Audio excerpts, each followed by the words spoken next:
So today we're talking about the budget that came in just now, and I think a lot of great things have come out of today's budget. But the only issue that a lot of us think that's up with the budget is that a lot of points are very vague in the budget.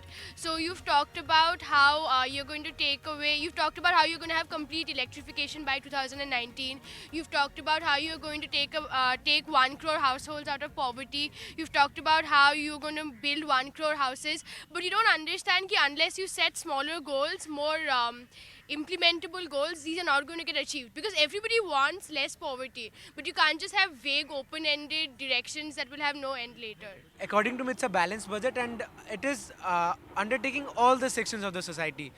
The 21 lakh 47,000 crore is the total estimate of the Indian budget of 2017-2018, under which 2.47 lakh crore is for defense sector, and 1 lakh 31,000 crore is for railways. We need to know that this is the first railway budget in the history of independent India which comes along with the union budget only. Being a youth, what I look into budget first is what I am getting from this budget. So what I am getting is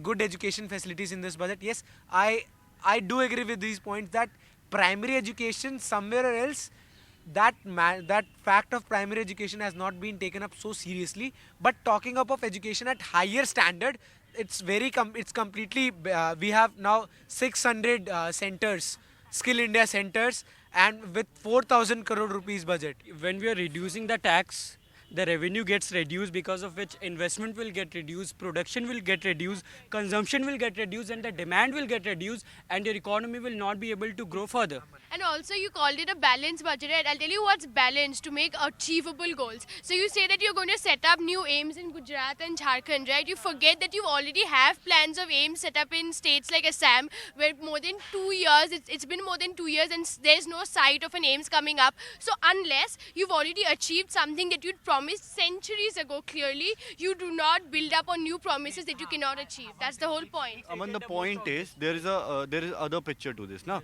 But if the tax is decreasing to 5%, this will increase the purchasing power. Exactly. This will increase the purchasing power. People will consume more, and then people will consume more, and then people will produce more, and then it will increase to the national income and further to the GDP, I think.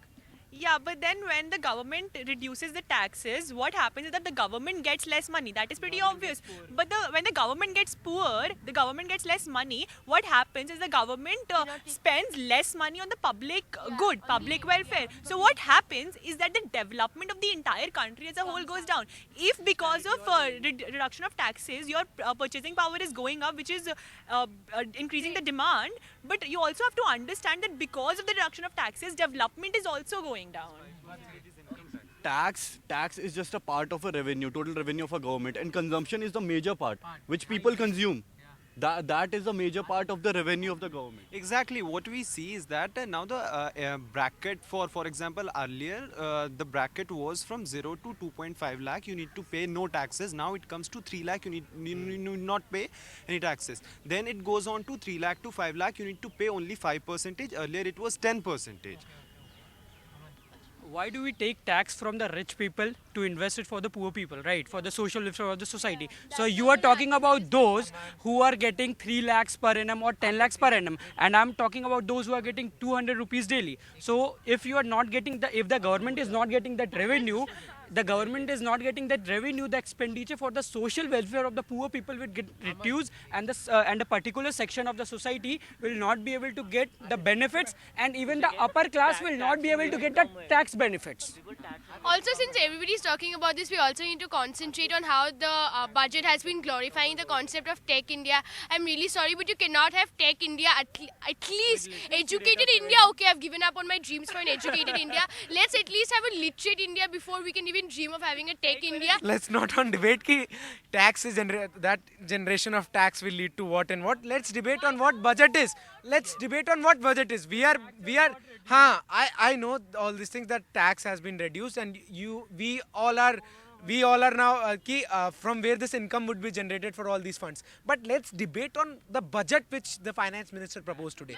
No, I'll tell you. Let's debate on different aspects on that budget. Talking from youth, now I'll tell you. I'll tell you that a budget is for the development of the country, and development is that when country develops infrastructurally and all the health sector as well as everything. Talking about infrastructure, if we say 57,676 crore rupees have been given to NH, National Highways, roads, from which were 64,000 in last year.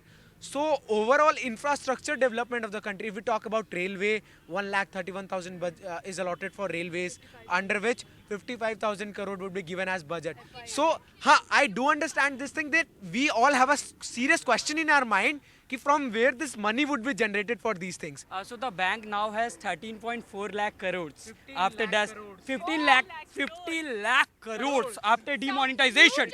15 lakh crores, and the country had a loss of 1.3 trillions.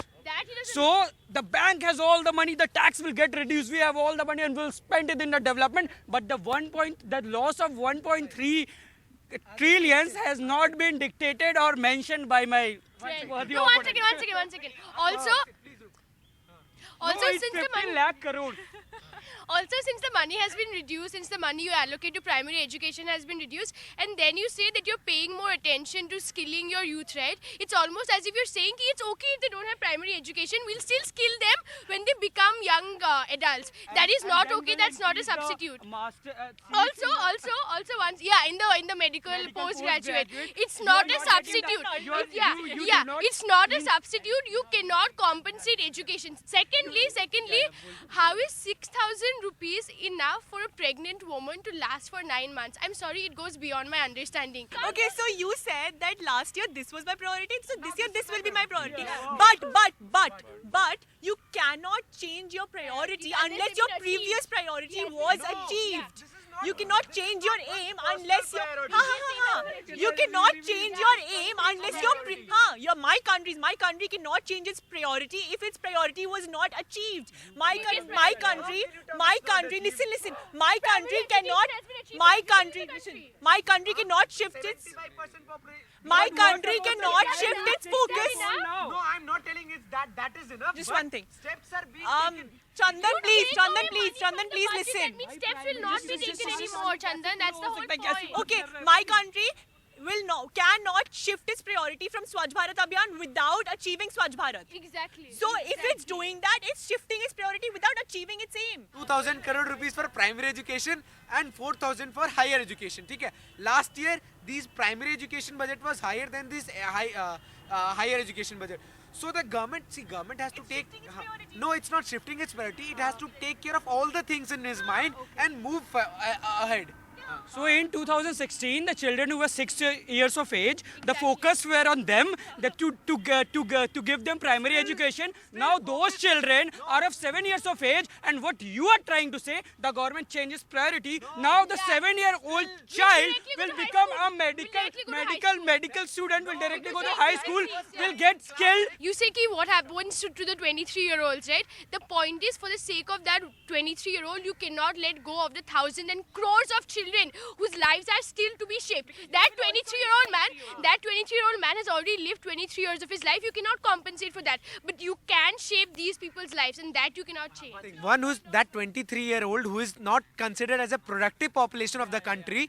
Now government through this Sankalp program will teach that youth something so that he can produce some. He can be called a productive population of the country. So what's wrong in doing this? And this will increase the employment in the country. See, still people, those students who will be studying class 6th in class 2016, now they'll come in class 7th in okay, enough we debated on this education. Now let's shift to another sector, that is now let's talk about agriculture. Now let's talk about agriculture sector of the budget. Agriculture sector. No, first of all, coming to just the debate, what it went on to, that primary education is not given enough focus. Now, first of all, let me tell you, the education sector does not directly comes under only the union government. It comes under the state government too, and efficient. What focus this budget focuses on is for Skill India.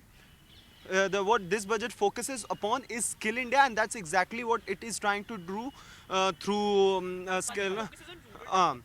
Plus, coming on to what facilities it has given for primary education, the government has proposed that a system of measurement would be there would be a system of measurements wherein it will be checked whether the students are provided with the quality education, whether teachers are coming to school, whether students are getting their education. So that's exactly what the government is trying to do. Apart from that, the government is trying to skill the unemployed youth, because unemployment is one of the biggest problems in India right now, and that's why India is criticized all over the world, because we have the largest youth population but also the largest unemployed youth population also, and that's exactly what the government is trying to do with this budget. Listen, just wrapping it all up, we have come to this conclusion that the focus from primary education has been shifted, and it's now on more.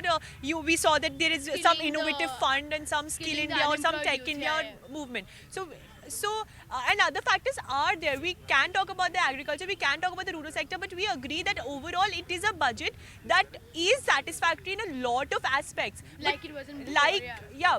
So if we talk about rural development, it is a satisfactory budget. If we talk about the railway budget, it's more or less a satisfactory budget, because the service tax is not, we don't have to pay the service tax now. But we also have to take the cons of the budget, which we can see in this education budget very clearly. Yeah.